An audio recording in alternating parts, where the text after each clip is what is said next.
काही अश्लील जे करत होतं ते बघून आमच्या पेट्रोलिंग पोलीस अंमलदार आणि काही तिथे स्थानिक युवक जवळ गेलं आणि ताबडतोब त्यांना खाली उतरण्याचा प्रयत्न केला.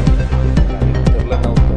जे युवक होतं त्यांनी ताबडतोब वर चढून त्यांना खाली उतरवण्याबद्दल सांगितलं आणि यांच्या अंगावर आलं. युवकांनी तिथं धक्काबुक्की केलं आणि त्यांना खाली उतरवलं आणि जे तिथं धक्काबुक्की झालं त्यात त्या जखमी झाल्यामुळे ताबडतोब स्थानिक पोलिसांनी त्यांना सिव्हिल हॉस्पिटलला भरती केलं होतं. दरम्यान त्या इसमाचा मृत्यू झाला अशा डॉक्टरांनी घोषित केलेलं आहे. जे युवकांनी धक्काबुक्की केलं, मारहाण केलं त्यांना पोलीस ताब्यात घेतलेले आहे.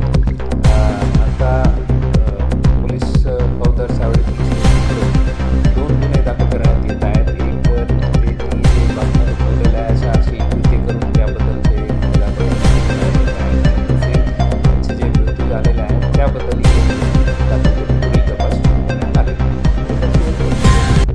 ते अजून ओळख पटलेलं नाही आहे. ते जरा डेस्टिट्यूट अनसाउंड पर्सनसारखा वाटत आहे. ते काल सायंकाळीपासून त्या परिसरात फिरत होतो अशा 1-2 साक्षीदारांकडून मला माहिती मिळालेल्या आहेत. तरी सखोल चौकशी चालू आहे.